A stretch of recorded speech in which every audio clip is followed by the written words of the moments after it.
I need to say this before I get off into this video. If you are not willing to take the risk of visiting Venezuela, if you are not 100% sure, don't take the risk if you're not 100% sure. Because Venezuela is going through a major crisis right now. I'm not saying this to talk bad about Venezuela. It's the truth. It's been like this for the past several years. And I don't want anybody going out there and getting themselves hurt and stuff.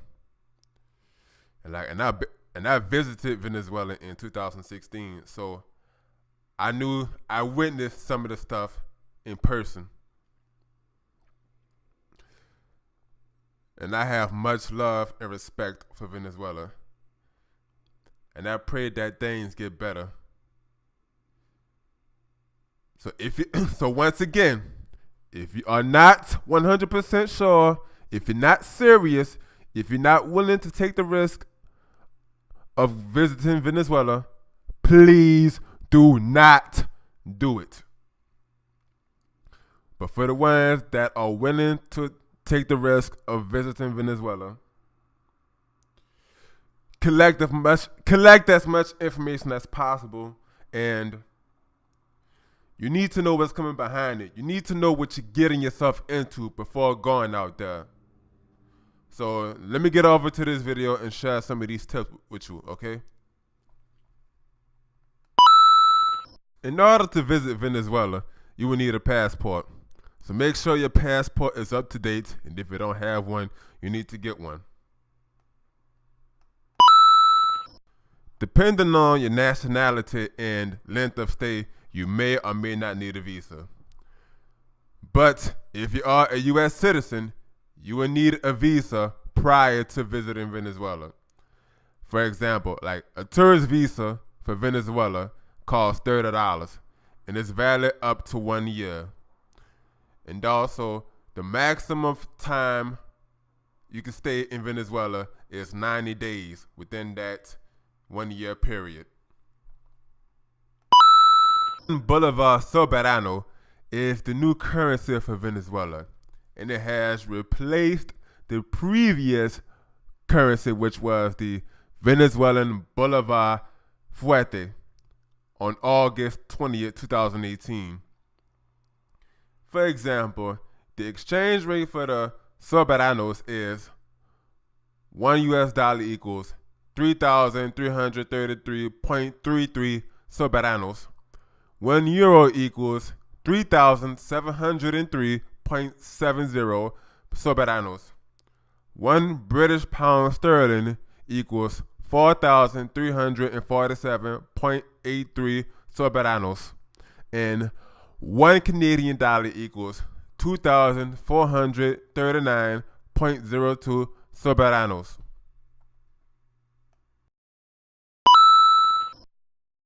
The official language in Venezuela is Espanol. Don't assume everybody in Venezuela knows English. So you might want to learn some Spanish before arriving there in Venezuela.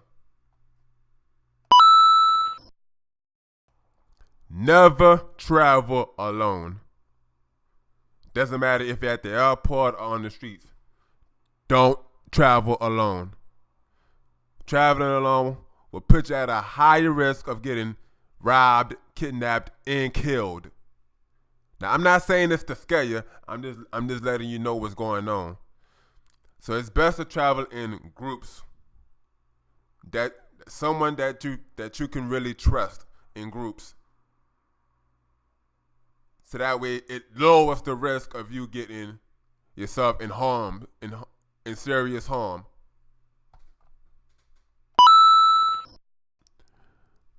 If you have a friend that's from Venezuela and still living in Venezuela, ask them to help you out.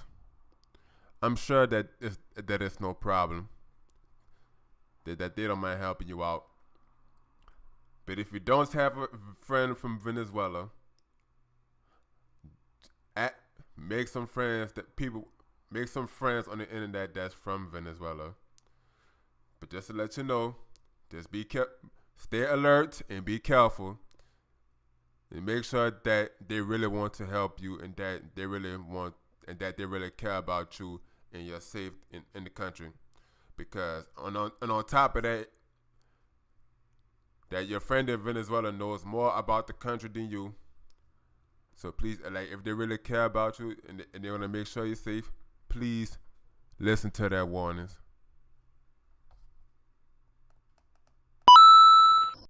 Arepa is a food made from corn flour.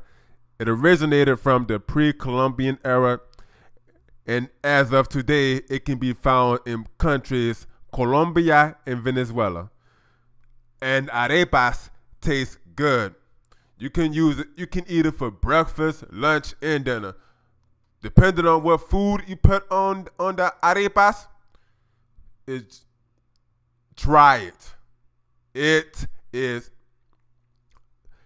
que rico, delicioso. Isla de Margarita or Margarita Island in English.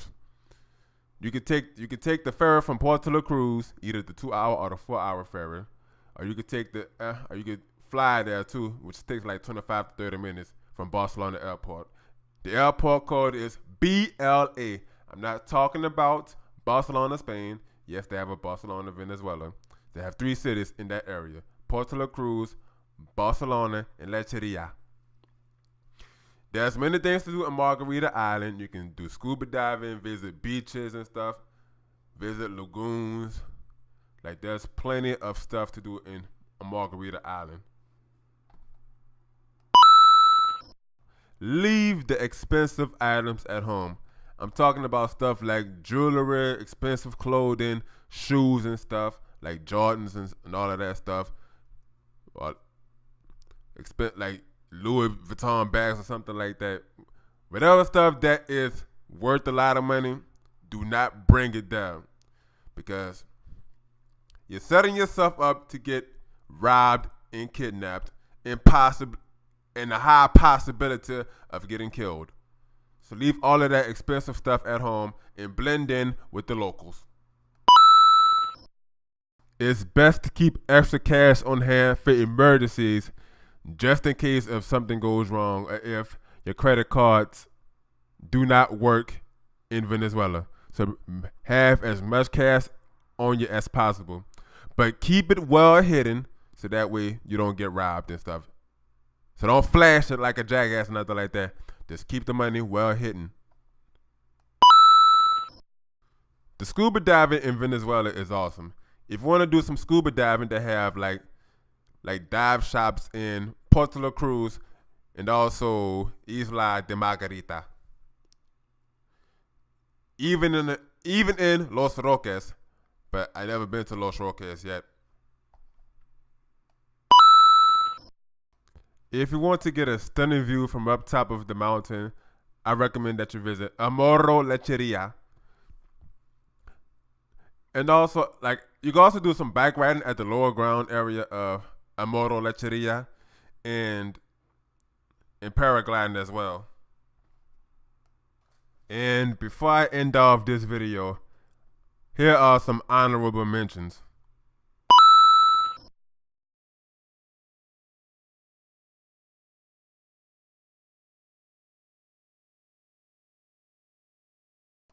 As I said before, I'm not doing this to make Venezuela, to talk bad about Venezuela, because I really have a lot of love and respect for that country, because I've been out there in 2016, and like, even with the crisis that is still going on as of today, I had a wonderful time out there.